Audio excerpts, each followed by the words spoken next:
Circumstantial evidence, इसकी definition तो act में दी नहीं गई। इसका मीनिंग एक एग्जांपल से समझते हैं। पहले एक एग्जांपल देखते हैं। मान लीजिए ए के ऊपर आरोप है कि ए ने बी का मर्डर किया है। तो यदि कोई आई विटनेस होता जिसने यह देखा होता कि ए बी का मर्डर कर रहा है, या फिर कोई वीडियो फुटेज होती जिसमें साफ साफ दिखता कि ए बी का मर्डर कर रहा है, तो ये तो डायरेक्ट एविडेंस है। यह तो डायरेक्टली प्रूव करते हैं कि ए ने बी का मर्डर किया है। ये दोनों ही एविडेंस, आई विटनेस हुए या फिर वीडियो फुटेज हुई, ये डायरेक्टली प्रूव कर रहे हैं कि ए ने बी का मर्डर किया है। लेकिन मान लीजिए ना तो कोई आई विटनेस था, ना ही वहाँ पे कोई सीसीटीवी कैमरा लग रहा था, कोई वीडियो फुटेज थी। तो ऐसे में देखे जाते हैं सरकमस्टेंशियल एविडेंस। ये क्या होते हैं? मान लीजिए जिस हथियार से बी का मर्डर किया गया है उस हथियार पर ए के निशान थे, ए के फिंगरप्रिंट्स थे, और घटनास्थल से ए का कोई कपड़ा मिला है या फिर उसका कोई आइटम मिला है, फ़ोन मिला हो या फिर पर्स मिला हो, और कुछ दिन पहले ही ए और बी के बीच में झगड़ा हुआ था, तो ए के पास मोटिव भी है, और के मर्डर से कुछ टाइम पहले ही ए को बी के पास घटनास्थल के पास देखा गया था। तो ये सारे एविडेंस जो है सरकमस्टेंशियल एविडेंस, ये डायरेक्टली तो ये प्रूव नहीं कर रहे जैसे आई विटनेस प्रूव करता या फिर वीडियो फुटेज प्रूव करता कि ए बी का मर्डर कर रहा है। ये डायरेक्टली तो ऐसा कुछ प्रूव नहीं कर रहे, लेकिन इनडायरेक्टली इस ओर इशारा कर रहे हैं कि हाँ, हो सकता है ए ने ही बी का मर्डर किया है। ये सारे एविडेंस सरकमस्टेंशियल एविडेंस हैं। ये डायरेक्टली प्रूव नहीं कर रहे कि ए ने बी का मर्डर किया है, लेकिन इनडायरेक्टली उस ओर इशारा कर रहे हैं। तो फिर जब डायरेक्ट एविडेंस नहीं होते हैं तो कोर्ट सरकमस्टेंशियल एविडेंस को जोड़कर यह अनुमान लगा सकती है कि क्या ए ने बी का मर्डर किया है या नहीं किया। तो इन सभी एविडेंस को जोड़कर कोर्ट अपना अनुमान लगा सकती है, एक कंक्लूजन तक पहुंच सकती है। तो हम मीनिंग देखते हैं, थ्योरी देखते हैं। Evidence that indirectly suggest a fact but does not directly prove it. ऐसा एविडेंस जो कि इनडायरेक्टली किसी फैक्ट की ओर इशारा कर रहा हो लेकिन डायरेक्टली उसको प्रूव ना करता हो।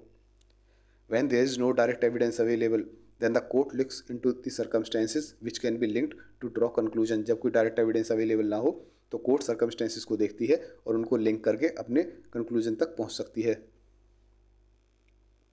एग्जाम्पल हमने देख लिया, मर्डर केस में डायरेक्ट एविडेंस है आई विटनेस और वीडियो, ये डायरेक्ट एविडेंस है, ये डायरेक्टली प्रूव करते हैं किसी फैक्ट को, ये डायरेक्टली प्रूव करते हैं कि ए ने बी का मर्डर किया है। सरकमस्टेंशियल एविडेंस क्या है? जो डायरेक्टली प्रूव नहीं करते लेकिन इनडायरेक्टली सजेस्ट करते हैं, इशारा करते हैं। जैसे मोटिव, कुछ दिन पहले ही झगड़ा हुआ था ए और बी का, तो ए के पास मोटिव हो सकता है।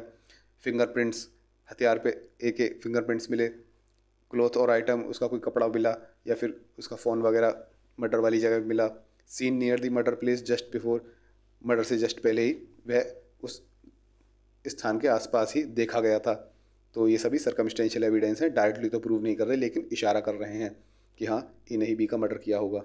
इनके बेसिस पर कोर्ट अपना कंक्लूजन निकाल सकती है। डिफरेंस क्या क्या है डायरेक्ट और सर्कमस्टेंशियल एविडेंस के बीच में? पहला इनका मीनिंग, डायरेक्ट एविडेंस क्या होता है? Evidence that directly proves a fact, जो कि डायरेक्टली प्रूव करता हो किसी फैक्ट को। सर्कमस्टेंशियल एविडेंस कौन से हैं? जो इनडायरेक्टली सजेस्ट करते हो किसी फैक्ट की ओर, इनडायरेक्टली इशारा करते हो किसी फैक्ट की ओर। इन्फ्रेंस की ज़रूरत होती है, अनुमान लगाने की ज़रूरत होती है। डायरेक्ट एविडेंस में कोई ज़रूरत नहीं है, आई विटनेस ने देखा है, इसमें अनुमान वगैरह की कोई ज़रूरत नहीं है, वीडियो में साफ साफ दिख रहा है। सर्कमस्टेंशियल एविडेंस में नीड टू मेक इन्फ्रेंस, यहाँ पर अनुमान लगाने की ज़रूरत होती है। इन सभी सर्कमस्टेंशियल एविडेंस को जोड़ के अनुमान लगाया जाता है कि क्या ए ने बी का मर्डर किया होगा या नहीं। यहाँ पर अनुमान लगाने की ज़रूरत है, इन्फ्रेंस कहते हैं अनुमान लगाना। प्रायोरिटी, प्रायोरिटी किसको दी जाती है? फर्स्ट प्रायोरिटी डायरेक्ट एविडेंस को ही दी जाती है। सबसे पहले डायरेक्ट एविडेंस को प्रायोरिटी दी जाएगी। सर्कमस्टेंशियल एविडेंस की प्रायोरिटी क्या है? Only when direct evidence is not available, जब डायरेक्ट एविडेंस नहीं मिलता तब जाके सर्कमस्टेंशियल एविडेंस को प्रायोरिटी मिलती है। जब डायरेक्ट एविडेंस कोई मिला ही नहीं, कोई आई विटनेस नहीं था, ना ही कोई सीसीटीवी कैमरा था, तो सर्कमस्टेंशियल एविडेंस देखे जाएंगे। रिक्वायरमेंट्स कब माने जाएंगे, डायरेक्ट एविडेंस कब अलाउड है और सर्कमस्टेंशियल एविडेंस? जब विटनेस क्रेडिबल हो, विश्वसनीय हो, और उसका एविडेंस जो है वह रिलायबल हो, तो ऐसे डायरेक्ट एविडेंस को मान लिया जाएगा। और सर्कमस्टेंशियल एविडेंस में फुलफिल प्रिंसिपल्स, ये प्रिंसिपल्स जो हैं उनको फॉलो करता हो, फुलफिल करता हो। तो प्रिंसिपल्स क्या क्या हैं यह भी हम नीचे देखेंगे कि कौन कौन से प्रिंसिपल्स हैं सर्कमस्टेंशियल एविडेंस के। तो ये थे डिफरेंस दोनों के, डायरेक्ट और सर्कमस्टेंशियल एविडेंस के, ये एग्जाम में पूछ लिए जाते हैं। प्रिंसिपल्स क्या क्या हैं सर्कमस्टेंशियल एविडेंस के? Circumstantial evidence can form the basis of conviction only when the 5 golden principles are fulfilled. Circumstantial evidence के बेस पे कन्विक्शन किया जा सकता है यदि यह 5 गोल्डन प्रिंसिपल हैं, यदि यह फुलफिल्ड होते हैं। ये प्रिंसिपल जो हैं शरद बिरदीचंद सारदा वर्सेस स्टेट ऑफ महाराष्ट्र वाले केस में कोर्ट ने डिस्क्राइब किए थे। ये मैंने बिल्कुल शॉर्ट में कर दिए हैं यहाँ पर। पहला है all circumstantial evidence fully prove. जितने भी सर्कमस्टेंशियल एविडेंस हैं फिंगरप्रिंट प्रूव होना चाहिए यहाँ का ए का ही है। जो कपड़ा मिला है ये भी प्रूव होना चाहिए कि ये ए का ही है। कोई आइटम मिला है, पर्स मिला है, ये भी प्रूव होना चाहिए ए का ही है। तो ये सभी सर्कमस्टेंशियल एविडेंस जो हैं ये सभी प्रूव होनी चाहिए। जितने भी सर्कमस्टेंशियल एविडेंस का आप इस्तेमाल कर रहे हो अपना कंक्लूजन निकालने में। दूसरा कंप्लीट चेन, पूरी कंप्लीट चेन होनी चाहिए कि ए और बी के बीच में झगड़ा हुआ था, मर्डर से जस्ट पहले ए उस जगह के आसपास ही दिखा था। जिस हथियार से मर्डर किया गया है वह उस पर ए के निशान हैं। घटना स्थल से ए का कपड़ा मिला है या कोई आइटम मिला है। एक पूरी कंप्लीट सी चेन बनती जा रही है, ये पूरी कंप्लीट चेन होनी चाहिए। तीसरा ओनली वन कंक्लूजन, ये कंक्लूजन पे पहुंच रहा हो कि हाँ हम किसी कंक्लूजन, इस सारे चेन के बाद हम एक कंक्लूजन पे पहुंच रहे हैं। ये सभी एविडेंस एक कंक्लूजन पे पहुंचा रहे हैं हमको। ऐसा ना हो कि कोई कंक्लूजन ही ना निकल रहा हो। हमें ये देखना होता है कोई कंक्लूजन, किसी निष्कर्ष पर हम पहुंच रहे हैं, इससे हम किसी निष्कर्ष तक पहुंच सकते हैं। चौथा, ये सभी चीज़ें गिल्ट की ओर ही इशारा कर रही हों, दोष की ओर ही इशारा कर रही हों।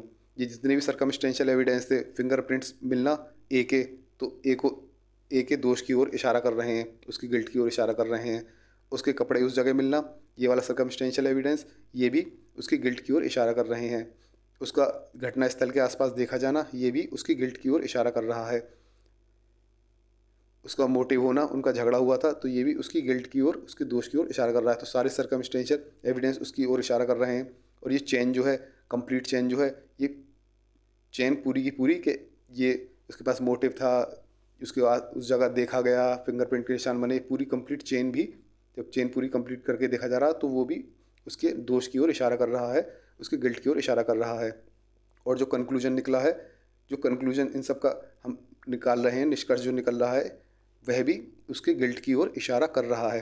तो सभी चीज़ें उसकी केवल गिल्ट की ओर ही इशारा करें और नो अल्टरनेटिव एक्सप्लेनेशन, और इन चीज़ों का कोई अल्टरनेटिव एक्सप्लेनेशन ना हो। इन चीज़ों से कोई और अल्टरनेटिव की हो सकता है कि ए निर्दोष हो, ऐसा कोई एक्सप्लेनेशन नहीं निकल रहा हो। इन सब से एक ही एक्सप्लेनेशन निकल रहा है कि ए दोषी है। इन सभी से एक ही एक्सप्लेनेशन है, कोई अल्टरनेटिव एक्सप्लेनेशन नहीं है। समझाने की कोशिश की है, आई होप आपके समझ में आ गया होगा। तो ये था सर्कमस्टेंशियल एविडेंस। नोट्स चाहिए आपको रिवीजन के लिए तो आपको मिल जाएंगे वेबसाइट www.desillb.com पर।